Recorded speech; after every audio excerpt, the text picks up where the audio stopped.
Magandang umaga po sa lahat. Kami po ang nagmula sa Department of Rehabilitation Medicine at kami po ay narito upang pag-usapan ang tinatawag na tech-related neck, shoulder, and hand pain. Ako po si Dr. Feline, kasama ko po sina Sir JC at Ma'am Ana. Hello, good morning. Okay, ako po ay may katanungan. Kayo ba ay mahilig manood ng mga K-drama? Or nagbe-binge watch sa Netflix, or kaya naman ay updated sa inyong stories sa Facebook or Instagram, or baka naman busy ka lately because of work deadlines. Masakit ba ang leeg or ang iyong kamay? If oo, baka meron ka ng tech-related neck, shoulder, and hand pain. Ano ba ang ibig sabihin nito? So, unahin po natin sa leeg, no? Sa taas ng bahagi ng likod, or minsan sa batok natin. Ang pananakit ng leeg ay sanhi ng sobrang pag-text or panonood ng matagal sa mga handheld devices or computers. Ito ay maaaring sanhi ng tinatawag na text neck syndrome. So usually, tinatawag yung term na to pagka paulit-ulit yung injury kung saan pinaniniwalaan ng sanhi niya yun nga, pag-text, tapos paggamit ng mga mobile phone ng madalas. So, ang common na areas nito ng pain ay yung neck, 100% of the time, sa leeg po natin nararamdaman. Pangalawa, sa mga balikat, 69% of the time. Sunod minsan sa low back, and then sa arms. Okay. Ano ang mga signs and symptoms? Nagsisimula sila as mild pain sa may neck or upper back, and then sa shoulders, and then sometimes nagkakaroon na ng limited na mobility or hindi na natin halos maigalaw yung mga leeg. Tapos nangihina ang muscles natin sa leeg, and then nagkakaroon na rin ng muscle imbalance, pamamaga sa mga muscles, at sometimes nagiging headache din. So, ang mahabang screen time ay maaari ding magdulot ng panghihina ng muscles sa leeg, sa dibdib, or sa upper back. Dahil dito, nahihirapan mag-maintain ng good posture kung saan ang tenga ay dapat directly over sa shoulders po natin at maaring magpalala ng sintomas na associated sa tech neck. Okay? So, ano ang mga dahilan? Check nga natin kung isa tayo sa mga sumusunod. Matagalang paggamit ng smartphone, ng tablet, computer, or laptop. Isa ba tayo sa mga ito? And by the way officially, sinasabi na ang Filipinos ang nag-hold na record for the highest daily average phone screen in the world, spending almost a third of their day glued to their phones. It's like parang 32.52% of the time, nagising daw tayo ay nasa phone natin or nakatingin sa phone natin. And then, isa pang dahilan is yung mahabang, let's say, nasa work tayo, no? Nakaupo lang tayo, and then naka-steady tayo at one posture ng matagal. Isa yun sa nagkakos ng tinatawag na tech neck syndrome. And then sometimes, ina-associate din siya sa ergonomic concerns, especially yung setup natin sa workplace. Okay? So, ano ba ang maaaring dahilan? Para magkaroon tayo ng idea, ang weight or ang bigat ng ating ulo ay nasa 5 kilograms or 10 to 12 pounds pagka nasa neutral position. So kapag i-bend natin siya forward like at 30 degrees, ang weight na kinakarga ng leeg ay aabot ng 18 kilograms. Kapag naman nag-bend pa tayo at 60 degrees, nagiging 27 kilograms. So parang pabigat ng pabigat yung weight na kinakarga ng leeg. Okay? So, ang bigat kasi ng head natin, siya yung key factor para sa text neck pain. So, pag hindi natin ito napagtuunan ng pansin, maaari siyang magdulot ng strain or stress sa joints ng ating leeg, even sa mga discs, na magdulot ng maagang pag-wear out, gaya ng mga cervical osteoarthritis. Maaari ditong magdulot ng matinding pananakit na sanhi ng limitadong paggalaw ng leeg, upper back, at balikat. Okay? So, may mga severe cases na sometimes naiipit na din yung mga nerve natin. Dahil dito, pwede tayong makaramdam ng mga pagmamanhid, pangingilig, at panghihina at gumagapang sa mga braso at mga daliri. Okay. So, paano natin nade-diagnose ang text neck syndrome? Upang malaman, kailangan or ma-identify natin ito, aming ini-examine at inaalam ang history ng pasyente, pati ang review of systems. Sometimes, nagpapagawa kami ng X-ray or MRI. Sa treatment naman, sa medical treatment, pwede kaming magbigay ng mga pain medications, muscle relaxant, antidepressants, or sometimes mga sedatives. And then, may mga pagkakataon na gumagamit din kami or gumagawa kami ng needle procedure. Minsan nag inject ng mga pampamanhid or steroids dun sa trigger point na nakakatulong na mabawasan yung pain. Minsan din, pwede rin tayong gumamit ng dry needling or acupuncture. Ngayon naman, tungkol naman sa mga exercise or modifications, ibabahagi sa atin nila Sir JC and Ma'am Ana.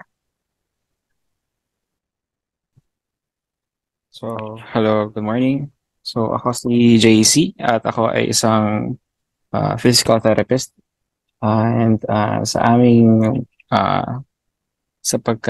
aming field or pagkadalubhasa natin sa physical therapy, ang isa sa mga pangunahing pwedeng magawa kapag nalaman na meron kang text neck or cervical neck strain ay syempre, number one is yung mabawasan yung sakit.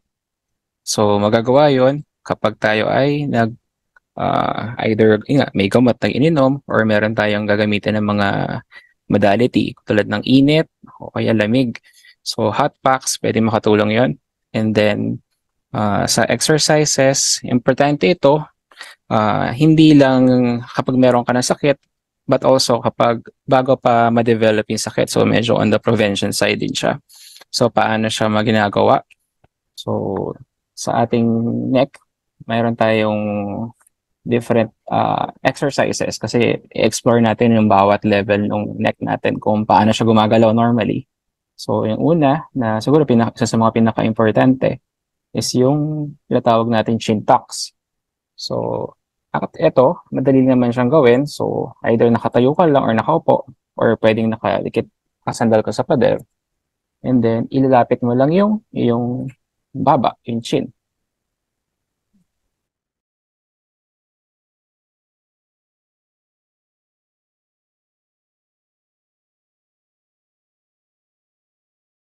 Hold mo lang siya ng mga 5 seconds and then relax mo lang. And then, ulitin natin ng 10 to 15 times. So, in this way, na mobilize natin yung ating spine dahil dito sa neck. So, yung mga small movements na yan, makakatulong yan para ma-relax na yung area na yon. And then, another exercise is yung tinatawag nating neck tilts and turns. So, ito, madali lang din. Pwedeng gawin kahit tayo ay nasa opisina or nanonood ng TV or habang tayo ay nagkatrabaho. So, i-turn mo lang yung neck mo on one side. Tapos, i-hold mo lang din ng mga 10 to 15 seconds. So, bibilang ka lang ng 10 to 15 seconds. And then, balik sa gitna. And then, sa kabila ulit. So, again, ang purpose nito, number one is maigalaw natin yung range of motion. Kasi yung katawan natin, kapag hindi natin naigagalaw yan ng full, yung kung ano yung dapat yung ginagalawan, minsan sumisikip yung mga muscle. So, yun nga yung nangyayari kapag paulit-ulit na payoko tayo pa nagte-text or nagla-computer. So, another exercise na magagawa natin is yung stretch ng ating neck dito sa likod, na sa may batok. So, paano gagawin yan? Either isang kamay or dalawang kamay, lapit mo lang dito sa batok, tapos banat lang pababa. So again, slowly, hindi dapat madaliin, and then hold lang ulit ng 15 to 20 seconds. Tapos pwede mo siyang ulitin ng mga 2 or 3 times. And then yung isa pa is yung tinatawag nating upper trapezius stretch. So again, tayo or upo. Minsan mas maganda kapag nakaupo para may mas stable yung kakapitan mo. So, itilt lang yung head on one side and then your ear towards your shoulder. So, lalapit yung tenga papunta sa balikat. Tapos hawak yung kamay, i-stretch mo lang siya. Tapos again, sa halos lahat ng stretch na to, tandaan mo lang naman kung gaano katagal yung stretch, which is around 15 to 20 seconds. And then, pwede siyang ulitin ng 2 to 3 times. Depende. So, kung ano yung benefit na nararamdaman mo. Kapag feeling mo mas kailangan mo pa ng extra, so yun nga, more of the 3 sets ka. Kapag tingin mo naman na 2, kaya na, okay lang naman din. So lastly, kung papansinin natin kapag sa nagkakaroon ka ng, again, ng tech neck, pag lagi ka nakayuko sa laptop, sa computer, especially sa laptop, or sa cellphone, yung ating muscles dito sa ating chest, sumisikip din yan kasi nag-round siya. So, another factor yan kung bakit either nahihirapan ka minsan. Parang feeling mo hirap ka huminga kasi nga masikip na yung ginagalawan ng ano mo, ng hangin kasi hard and tight yung chest mo. So, ang pwedeng gawin dyan, marami, isa, stretch mo lang yung pectorals na ganun. So, again, since this is a stretching, tandaan mo lang 15 to 20 seconds. So, ganun lang. Hold mo lang siya ng 15 to 20 seconds or another way, i-post na lang natin sa picture isa pa pintuan. Tatapat ka sa gitna ng pintuan na bukas, syempre. Tapos, again, yung braso, para kang nakaganito. Tapos, lean forward. So, yung bigat mo, siya yung mag-i-stretch ng ating mga muscles sa chest, which is your pectorals. So, ito yung major na 5 stretching para sa ating neck pain. Na pwedeng related to neck pain issues and cervical strain. But also, it is also beneficial for us to consider na, syempre, whenever we're working for long hours, lagyan natin ng tandaan natin to check yung posture natin during our work or kapag ating leisure time. So, check mo rin minsan, either pag may kasama ka, banwitin mo nila, ba't parang lagi kang pakuba. So, yung feedback na yun, makakatulong sa'yo yun para i-correct mo yung sarili mo. So, kapag wala namang ibang tao na magkakorek sa'yo, then be mindful. Either tingin ka sa salamin, or kapag hindi talaga kaya, take a break. Tayo ka. Hindi naman ibig sabihin ng break is yung pupunta ka lalabas ka. Kumbaga, hindi naman porket na break, sabihin na punta ka sa CR or titigil mo yung trabaho mo, tayo ka lang sandali, tingin ka sa malayo, tapos pause lang. Sabi nga, meron tayong tinatawag dito na pwede natin gamitin sa ating mga kasama sa medisina, yung mga ophthalmologists. Meron silang tinatawag na 20-20-20 rule. So, ito, ang sabi nila is once in a while, after 20 minutes na nagtatrabaho ka, pause ka, tapos either tayo ka or tingin ka sa malayo, around 20 feet na layo, tapos tingin ka lang doon ng 20 seconds. So yung time na yon na tumayo ka, tumingin ka sa malayo, so nag-iba yung focus ng mata mo, tapos nag-pause doon yung ganun katagal yung makatingin ka sa malayo. Somehow napahinga na yung mata mo doon. So yung level of strain sa mata mo, at the same time, yung neck mo, medyo nag-reset sa normal position, sa neutral position. So, ayun. It's one easy trick, although somehow in application, medyo mahirap. So, dito papasok talaga yung discipline natin and yung feedback nga, yung paano mo i-correct yung sarili mo. And then, as with almost any exercise, always remember to start with gentle movements and then progress gradually. So at any point, whenever you feel na merong pain or may masakit or lalo na sumasakit yung naramdaman mo because of the exercise, then pause and observe mo lang. And pag nag-persist pa rin, and then I think it's about time for you to consult a professional. So either yung ating doctor or yung PT para mabigyan ka ng proper evaluation. Or again, proper evaluation, better intervention or treatment. And then on the PT side, and also I think medyo Mag-overlap din naman to dun sa ating OT is yung ating ergonomic intervention. So, pag ergonomics, ano nga ba yung ergonomics? Ergonomics is yung parang science kung paano ba kaganda or ka-appropriate yung iyong working conditions para mag-provide ng efficient na trabaho na minimalize yung pain or minimalize yung injury. So again, ang key dito is to increase yung efficiency while decreasing yung mga injury natin. So minsan pag namimili ka sa mga furniture stores or sa mga online, Lazada, again, habang nakaka-text na ka, nag-check ka pa rin. Minsan makakita ka ng mga description ng chair o kaya table o kaya ng mga furniture, mga ergonomic design. So, ibig sabihin daw nun, yung design na yun, yung pagka-disenyo ng bagay na yun is napag-aralan na ito ay makakatulong na hindi mag-cause ng problema sa'yo habang matagal mo itong ginagamit. Example dito, syempre, yung mga, again, upuan, table, yung mga laptop, keyboard. Actually, laptop by design is hindi talaga ergonomic ito kasi nga masyadong magkadikit yung lugar kung saan ka nagta-type tsaka kung saan ka nakatingin. So later on, pag may opportunity pa tayo, ma-discuss natin yung ano ba yung appropriate na design ng workstation. So ano pa ba? So I think meron din ibang mga pwedeng mas i-contribute si Ma'am Ana, isa siyang occupational therapist regarding dito.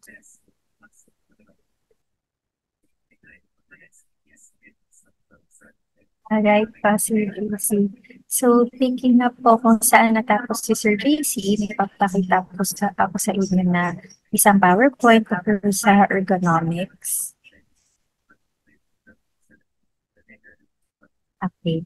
So, dito po, patawagin ko muna siyang adaptations. Kasi usually po, ang ergonomics, kailangan natin gumawa ng mga modifications. So, mostly po, pag naririnig nila yung word na modifications, feeling nila doon naiikot yung mundo nila, kailangan nilang i-adjust lahat. Pero actually, konting galaw-galaw lang, konti lang yung mga papalitan natin para makatulong sa ating neck syndrome.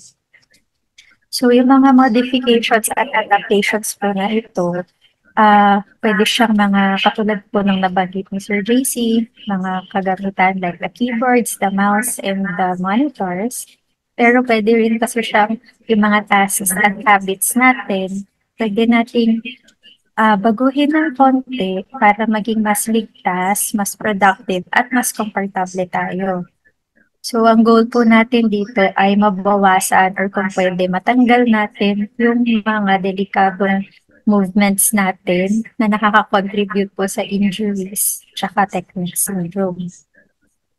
So, katulad nga po ng nabanggit ni Sir JC, ang ergonomic design, it is a health-promoting intervention that improves the efficiency of workers. So marami rin pong studies na nagsasabi na kapag yung isang bagay ay ergonomic yung ginagamit nila, and yung tao, yung worker, yung person is trained na gamitin yung mga ergonomic tools na ito, talagang mas nakakabawas siya ng mga sick leaves and nakaka-improve din siya ng productivity ng isang worker. So, sa OT po, hindi lang natin tinitingnan yung tao bilang isang trabahador. So, tao tayo pag uwi sa bahay after work, pwede tayong isang nanay, pwede rin tayong isang anak. So, we have so many hats that we wear. At dahil dito, yung technique syndrome natin, nakukuha natin, hindi lang lahat dahil sa work. So, sana yun, meron din sa pang-araw-araw na gawain kasi habang nagpapahinga, nagluluto, di ba, nagsiselfone din tayo or nagla-laptop, nagta-tablet. Ganon din yung leisure natin. Merong iba, yung libangan nila, nag-video games, nag-computer games. So, gadgets na naman po ulit yung kaharap kahit nagpapahinga. Ito po, meron tayo mga physiological pathways kung paano po nakukuha yung technique syndrome. Ang model po na ito ay based sa ergonomics. So sa una, yung load, yung tension at stress. So nakukuha siya dahil unang-una dun sa araw-araw natin na exposure sa load at tension. Ang ibig sabihin po nito, for example, sa office worker, kung lagi tayong nakaupo, ang tension natin talaga nasa leeg, sa balikat, nasa may balakang. Kasi nakaupo, nakaharap sa computer. So ang posture usually, yung leeg, papaharap. Kasi tumitingin po sa computer, di ba? Yan. So, pag nagdagdag lahat yan, dalawa po yung pwedeng magiging response ng katawan. Yung una, pwede po kasing mas masanay tayo sa trabaho. Mas nasasanay, mas gumagaling tayo, mas nagiging bihasa. So, pwede tayong mas gumaling or magpakita po tayo ng sintomas kagaya ng pananakit ng leeg, pananakit ng kamay, pananakit ng balikat. Pwede po itong mauwi sa injury. So, kung medyo marupok, medyo mahina na po yung mga muscle, tendon, tissues natin dyan, pwede tayo maging mas prone sa mga injury. So, yun na po yung mga nabanggit ni Dr. Ramillare, yung ating mga Tecker veins, yung ating mga CTS, carpal tunnel. So, pag ganun, pag paulit-ulit tayong nai-injure, paulit-ulit tayong na-expose sa mga tension, load at stress na ito, pwede pong maging pangmatagalan yung sakit natin. So, paano pa ba yung mga nakaka-impluwensya dyan? Bakit pa po tayo nagkakaroon ng mga added na load at tension? Hindi lang naman nga po ito sa trabaho. Meron pa po tayo sa bahay. Yung mga pang-araw-araw natin ginagawa. Naglilinis ng bahay, nag-aalaga ng bata, nagda-drive, nagwo-workout, nagsa-cellphone, lahat yan. So, added tension, load, and stress sa atin. Sa trabaho naman, isang bagay po yung posisyon natin sa pag-upo. So, hindi lang ito basta yung sukat ng mga computer, table, at chair natin. Kasama din po dito yung control natin sa ating trabaho. So, pag sinabi ko natin sa work, bawal tumayo hanggat hindi natatapos yung trabaho. Tapos, ngalay na tayo, talagang hindi natin na-exercise. So, kung makikita nyo, factor din po yun, yung mga rules and policies din natin sa work. Isa yun. And then, syempre, kasama din po yung emotional support natin sa work. Kasi kung wala din tayong masyadong napagbabalingan na pagsasabihan ng ating mga problema, whether sa work or sa bahay, mas nakaka-contribute po talaga siya sa mga nararamdaman nating tension and stress. So, mas may tendency po tayong nakababad sa ating gadgets, which is nakaka-contribute pa rin po sa ating tech-related disorders. So, ano po tinitingnan ng OT? Paano po kami makakatulong sa inyo? Yung mga stretches at exercise ni Sir JC na binigay niya, isa na yun. Actually, sila Sir JC po nagtuturo. Pero sa OT, ang ituturo namin is tuwing kailan mo siya gagawin at bakit kailangan mo siyang gawin. Kasi isang bagay po yung makakapagbigay yung company sa atin ng magaganda at ergonomic na mga tools and environment. Isang bagay din po yung nakakapag-reseta sila doktora ng gamot, pangpatanggal ng sakit. Isang bagay rin yung nakakapagbigay sila Sir JC ng sakit. Pero kasi pag hindi natin alam gamitin at sumunod po dun sa mga exercise at schedule ng pag-inom ng gamot, baliwala rito. So sa inyo po, pwede nyo po munang tingnan, bakit kaya sumasakit ang aking leeg, aking balikat, ang aking kamay, yung aking mga daliri. So, pwede niyong tingnan, ano ba yung ginagawa niya sa trabaho, yung physical. Mas madalas bang nakaupo? Mas madalas bang nakatayo? Lagi bang nilalakad? Marami bang binubuhat? So, doon pa lang malalaman niyo, bakit masakit yung kamay ko? Noon pala, mabibigat yung mga binubuhat niyo. So, pwede nyo rin tingnan, ano ba yung mga ginagamit ko sa trabaho? Mamaya niyan, pinabubuhat kayo, pero wala naman kayong mga handle or grip. So, talagang sa mga daliri at kuko talaga kayo nakarely para buhatin yan. Yung susunod po, yung environment. Let's say na ang work natin is isa tayong nurse. Tapos, yung table, yung height po ng table natin, kung saan nagsusulat, masyadong mataas. So, ang tendency na kayo po talaga kayo. Tapos noon, after nyo magsulat-sulat sa chart, may mga i-encode, masyado na naman po mataas yung table. So, nakaiyukok na naman po tayo, ano.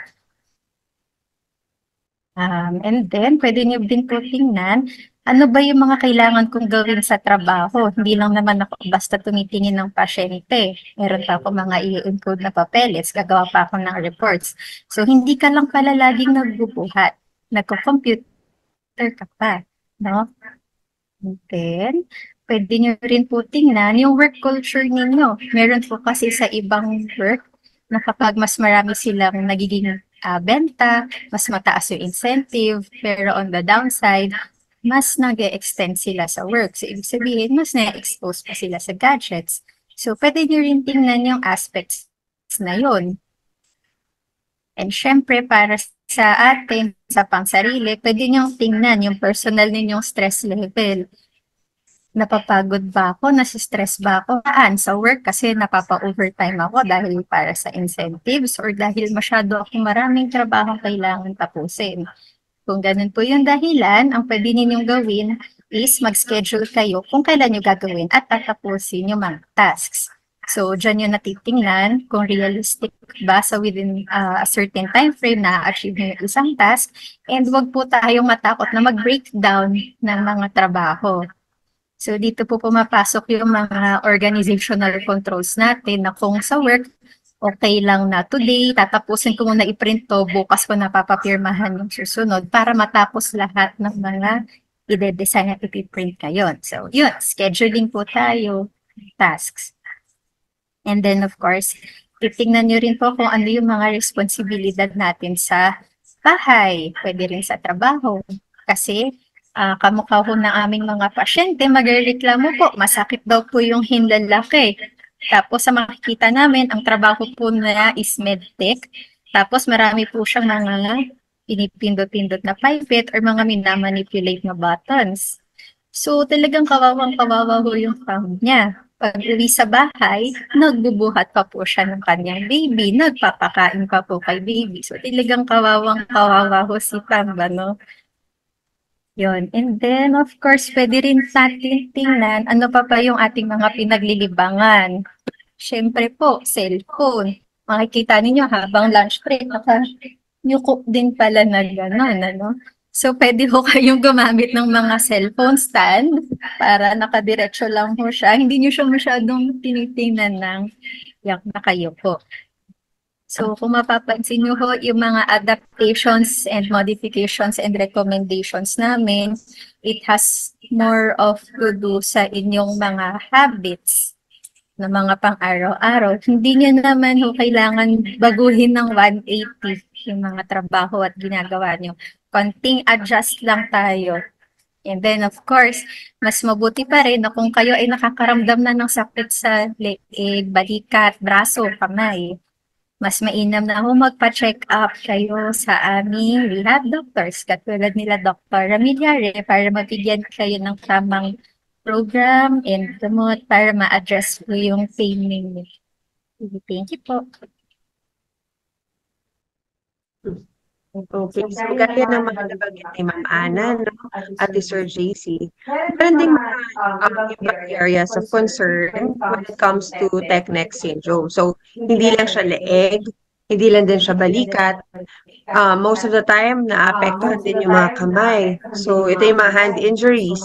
So, yung mga causes niya is yung paulit-ulit ng paggalaw ng hand and wrist, paulit-ulit na paggamit ng keyboard, ng mouse, saka syempre yung maling positioning ng mga wrist po natin.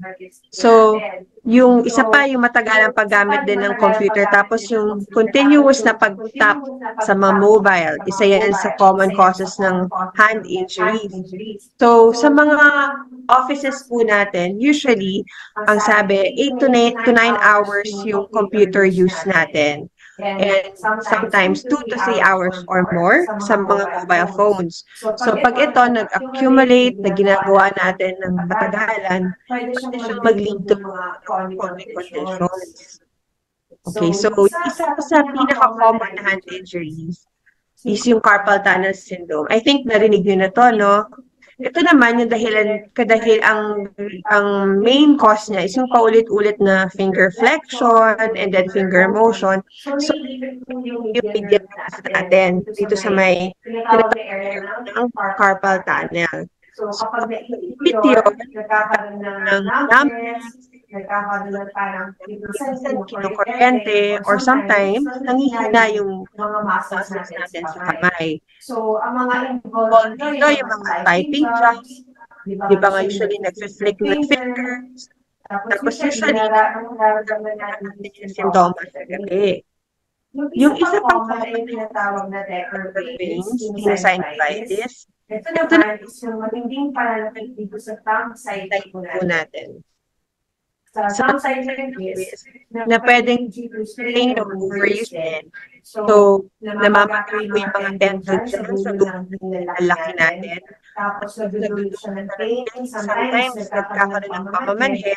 Tapos, ang pinakamahirap na part is yung hindi maigalaw natin. Okay. So, when it comes to treatment, sa amin po, usually, ang ina-advise namin sa patient is rest. Kailangan i-rest yung kamay, yung fingers, yung thumb, tapos ibigyan din po natin sila ng meditations, and then, minsan, kung kailangan, magbibigay kami ng mga tinatawag na anti-neuropathic medication. Tapos isa pang tawag ay yung pag-discipline or pagsusuot ng kalso. Dito sa sometimes para sa wrist natin. Tapos, gumagamit din po kami ng mga machines sa patient, and then therapeutic exercises. Ngayon po, mga exercises, mga modifications, ay share sa atin nila Sir JC at Ma'am Ana. When it comes to injuries naman. So, thank you, Doc. Bali, again, going back to sa nabanggit ni Doc, pag tayo ay masyadong invested sa paggamit ng ating mga devices like yung mobile phone, laptop, computers, hindi lang neck ang kakaroon ng problema. So, ano dyan, kasama dyan, syempre, yung actual na dumidikit dun sa mga device, yung ating mga kamay, mga daliri at wrist. Again, pag paulit-ulit yung motion, kapag paulit-ulit siya na minsan hindi natin na-check kung tama pa rin ba yung posisyon niya or na ilalagay ba siya sa mga awkward na posisyon na pwede mag-cause ng repetitive injury. So, isa dyan nga is yung ating carpal tunnel syndrome na kung saan meron may naipit tuloy na ugat na bibigay ng simptomas na nangangalay. So, again, pag may naiipit, ano ba ang pwede nating maitulong dyan on the side of the physical therapy? So, number one, syempre, check natin again yung ating environment, yung ginagalawan, evaluate natin kung yung tama ba yung placement na ating keyboard and mouse, especially kapag tayo ay nagkatrabaho for a long period of time during the day. So, again, paulit-ulit ko sinasabi nga, yung laptop, unfortunately, is although very portable and beneficial sa lahat kasi kahit saan madalit, very mobile. Hindi talaga siya yung ergonomic. Kasi nga magkadikit yung sa ulo tsaka yung titingnan natin sa screen pati yung sa keyboard. So kapag expected mo na medyo matagal kang magkatrabaho, baka lang pwede mo consider na gumamit ng separate na keyboard and mouse. Hindi mo gagamitin yung keyboard and mouse or trackpad ng mouse ng laptop. So in that way, matutulungan mo na ma-maintain yung neutral position ng wrist. And then, check mo rin ngayon yung height ng upuan mo na ensure na yung forearms o yung braso natin ay parallel sa ground. So hindi siya naka-angle na, again, magkakos ng yung awkward na position angle nito ay pwede mag-cause or mag-aggravate ng lalong pag-ipit ng ating nerve, yung median nerve natin. So again, going back sa isa sa mga main fields ng physical therapy is yung exercises and stretching. So paano nga ba yan? So actually, pwede kami magbigay ng link ng aming video materials kung saan pinapakita ng ating staff kung ano ba yung mga possible exercises ng wrist natin saka fingers. So, i-post na lang din natin yung link dyan sa baba sa ating comment section. And then, pero for the purpose of discussion, isa sa mga main stretching natin dyan, again, is yung ano lang naman, very simple. So, front mo lang yung kamay, and then, stretch mo lang to, yung ating muscles, natin mga flexors, kasi siya yung nagpapagalawan ng daliri, tsaka ng wrist natin, papunta sa may palm. So, sa lahat ng stretching again, going back to sa previous instruction natin kanina, lahat ay usually, gawin natin, 15 to 20 seconds yung duration. So, pwede mo yung gawin. And then, pwede mo yung gawin is yung parang iikot mo lang yung wrist mo. So, parang circular motion. So, minamobilize mo lang siya. So, clockwise and then counterclockwise. So, pwede mong 10 rotations on one set and then other set 20 ulit. So, for the decurvates, tenosynovitis, again, stretching then is yung thumb stretch. So, pull your thumb back towards your wrist, open the opposite hand.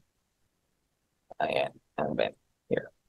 So again, hold for 15 to 20 seconds. And then, repeat on the other hand kung pati yung kabila is apektado. And then, in these cases, sa ating mga, ano ba pwede mong gamitin? Mag-hot packs ka ba or hindi? Or cold pack. So again, kapag ganyan, pwede kang gumamit ng hot compress. Or minsan sa rehab, gumagamit tayo ng paraffin kasi mas cover niya yung irregular shape ng ating kamay. So in the absence of that, pwede kang gumamit ng hot compress. Or minsan kahit pag mayroon ka namang hot shower sa bahay, pwede rin naman. Habang naliligo ka, medyo mag-warm shower ka na lang. Or warm water. So, on a side note, bakit nga ba tayo gumagamit ng mga hot compress? So, ano yung modality ng heat? Ano bang epekto ng init? So, yung application ng heat, hold, mga electrical stimulation, usually ginagamit yan sa physical therapy. And ang primary reason is to provide relief. Kasi again, bakit nga ba pumupunta ang mga ang mga pasyente for physical therapy? Kadalasan meron niyang kasamang reklamo, complaint ng sakit, or merong limitation of motion. So, merong mga galaw na hindi na yung tulad ng ginagawa nila dati. So, in this case, na may tech neck ka or CTS or decurvates, pwedeng makatulong itong heat. So, paano ginagamit? Usually, hot packs or warm packs, hot towels or heating pads. So, ang ginagawa niya is it promotes yung muscle relaxation. And then, it increases. Pinapaganda niya yung blood flow doon sa area. So, pag maganda yung blood flow doon sa area, yung daloy ng dugo, mas maganda yung chance na makarecover siya. Kasi kasama ng dugo, nandyan yung mga ginagamit na raw materials para mag-recover yung tissues natin. And again, of course, yung alleviation ng paninigas. So, panarelax yan, yung muscles mo, yung paninigas ng joint as well, pwedeng mabawasan. Dahil nga yung init, nagkakasya yung blood vessels natin, yung mga arteries natin na medyo lumaki yung diameter, dilate. And then, paano siya beneficial lalo na sa exercise and physical therapy? Yung kapag kinambahin mo siya dun sa exercise, prior to exercise, mas maganda yung pagiging elastic ng muscle. Promote na yung extensibility ng muscle. And then, minsan, kung isipin mo, lalo na sa mga hindi talaga sanay gumamit ng mga ganitong mga device, baka hindi natin alam, ginagamit na pala natin yung heat as a modality. Pero, through what? Through warm up. So, usually sa mga nag-workout, sa mga nag-gym, ano usually ginagawa nila prior to exercise or training? Nag-warm up muna sila, either brisk walking, or nag-treadmill, or gumagamit sila muna ng mga weights na medyo magagaan para lang to prepare yung katawan for a more vigorous or strenuous training. So, doon lang muna siguro tayo focus sa hot. Hindi na muna sa cold. And then, yung sa ating pang ibang pwedeng gawin dyan. So,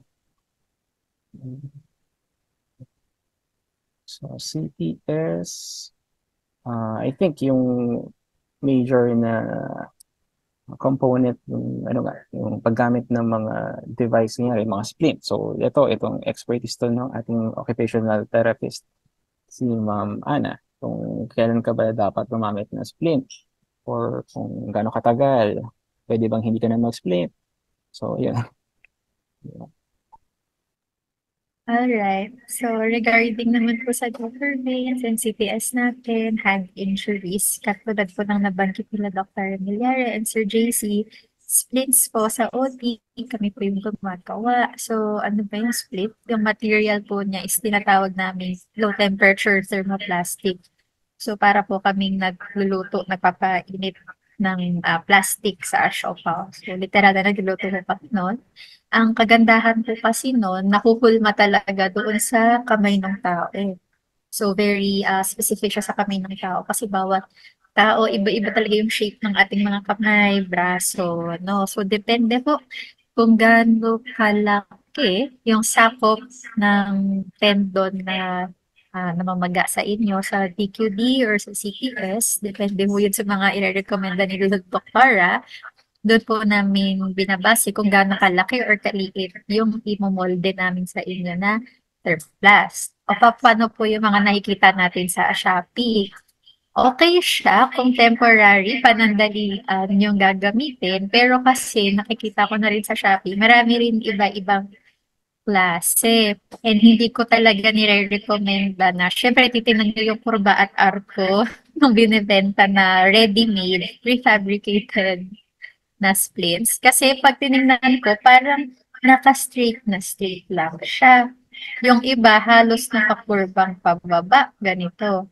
Pero tayo, kailangan natin may konting-konting extension. Mga 5 to 10 degrees lang naman ho ito kasi naka-rest. Paano yun? Bakit yung iba walang daliri, yung iba sakit yung daliri? So, again, yun nga ako sinasabi namin ni Sir. Kasi mas mainam po, magpatingin po kayo kay Doktora kasi mas makapag-recommenda po sila ng tamang klaseng split na para sa inyo. Kasi yung DQD, Decker Veins, thumb lang naman. Pero yung binili ninyong split, sakop hanggang pati yung 5 daliri. Yung iba naman po natin, yung CPS, carpal tunnel, nakikita po yung iba ang suot. Ito, kasama pa yung 2 hilig. Kaya sa minsan makikita natin, parang nakababa pa kasi yung sukat din, yung haba, tsaka yung anggulo ng mga arko, hindi rin sakto sa kanilang kamay.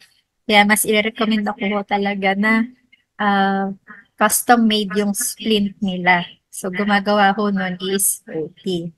And then, usually po ang mga nire-refer na sa OT kapag hindi na kaya ng exercises at gamot kasi paulit-ulit na lang po nauulit yung tendon inflammation nila, tissue inflammation.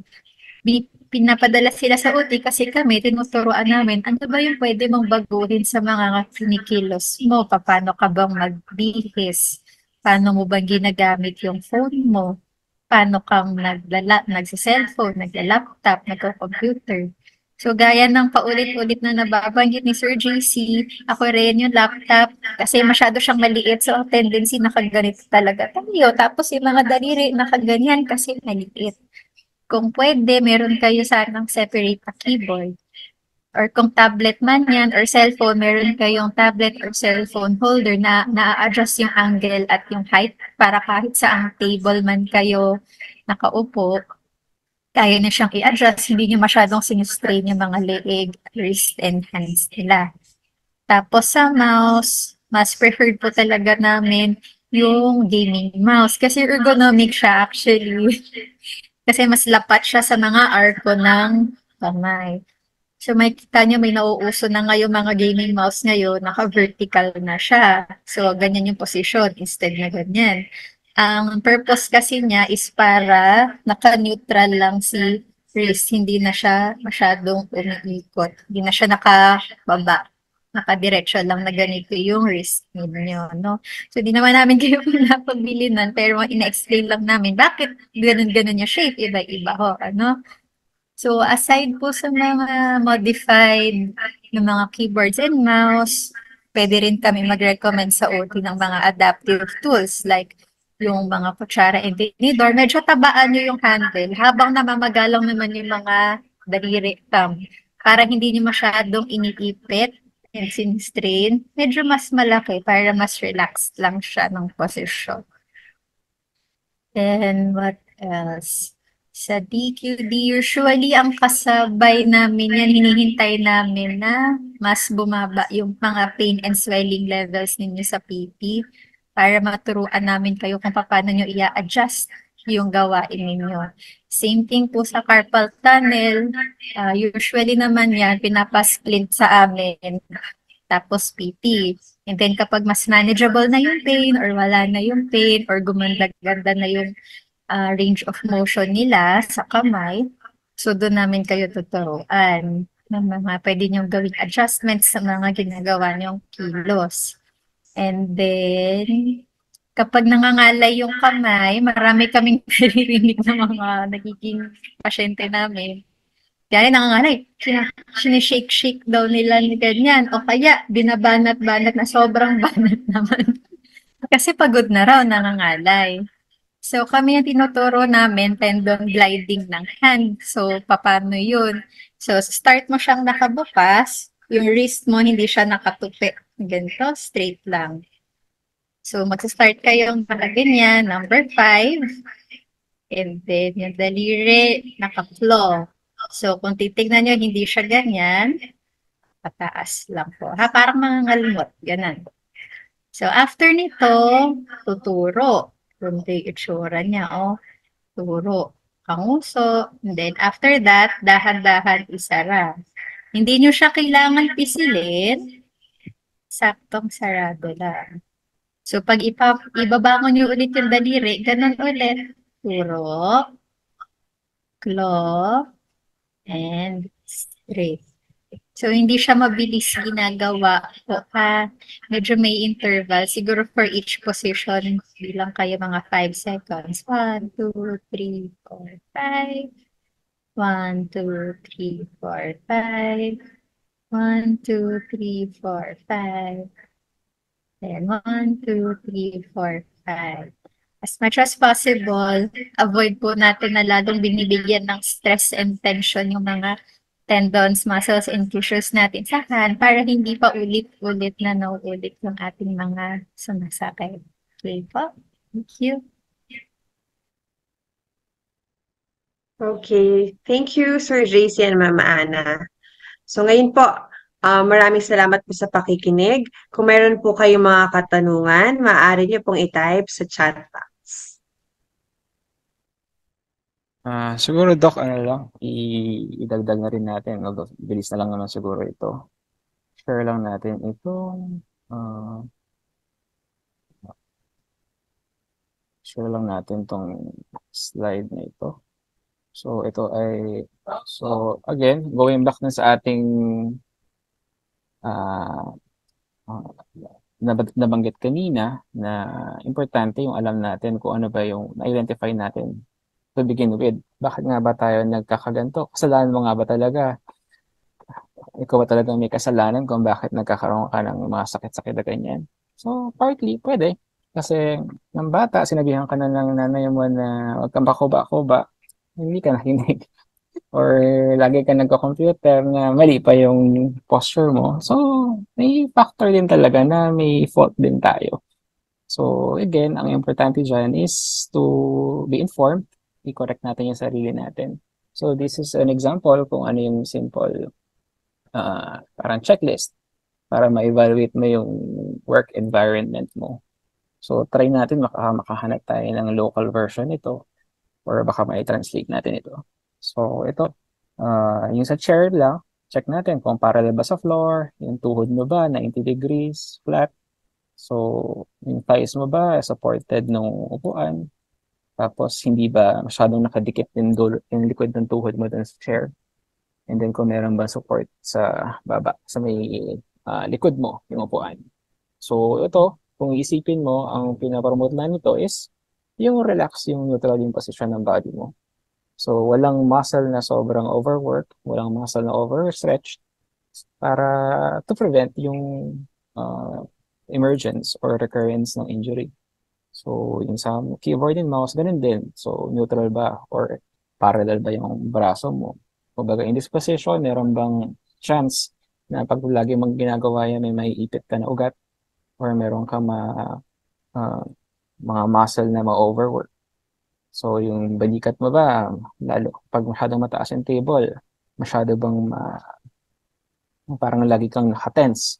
So, after a few days na gumagawa ka ng report, laging feeling mo, bikat-bikat ng balikat mo. Check mo ngayon yung table mo, at saka yung upuan mo. Baka yun doon lang pala yung problema. Baka yung table mo masyadong mataas, or yung upuan naman nyo sa opisina, hindi na-adjust. So, or masyadong mababa. So, ang tendency mo, nag-ano ka, nag-adjust yung katawan mo, nagko-compensate, nag-overcompensate, which in turn would lead to pain and injury. So, yung monitor din, yung height ng monitor, medyo eye level ba? Or kailangan na bang yumuko paulit-ulit or tumingala? So, check mo ngayon niya. Pag tumingala masyado, mangyayari, titigasin dito sa neck. Pag masyado naman nakayuko, yun nga, parang merong nakabigat sa'yo, yung nakapatong sa'yo dito sa likod. So, again, ano dito rin, importante dito, lalo na yung mga nasa office, yung kapag merong kailangan kopyahin na document, saan ba dapat ilagay yung document na yun? Sa tabi lang ba ng keyboard? Or dapat ba nakadikit dito sa tabi ng monitor? So ideally daw, kung kaya mong gawa ng paraan, yung binabasa mong document or kinokopyahan mo, dapat between the keyboard and the monitor. Na para pag kung meron mang kailangan kopyahin, kahit konting galaw lang ng mata at ng neck, magagawa mo na, makopya mo na. Hindi mo kailangan pa ulit-ulit na mag-twist na ganun. So, again, pag paulit-ulit mo yan, hindi mo napapansin, yan, na-overuse na siya. So, yun, find a way kung paano. So, magka-post siguro tayo ng picture dito ng mga sample na document holder. So, ayun. I hope makakatulong sa atin yung simple slide na ito. And sige, let's go back to kay Doktora and Ma'am Ana kung may concern pa kayo. Okay po. Thank you, Sir JC and Ma'am Ana again. So if meron na po tayong mga katanungan, maaari niyo pong i-type sa ating chat box.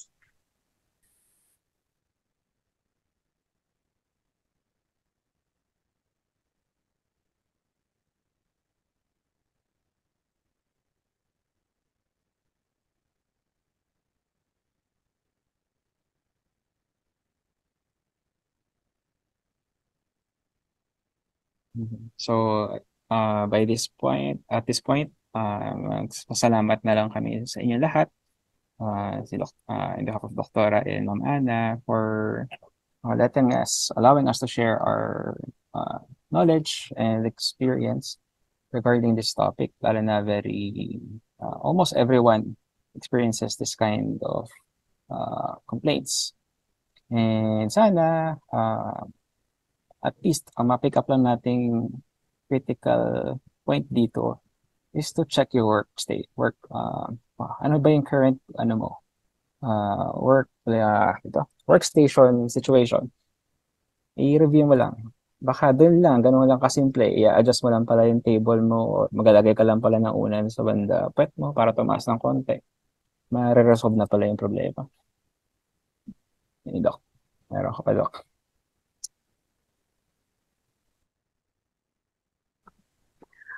Okay, thank you so much po for spending your morning with us today. We hope to see you soon. Thank you. You. Bye.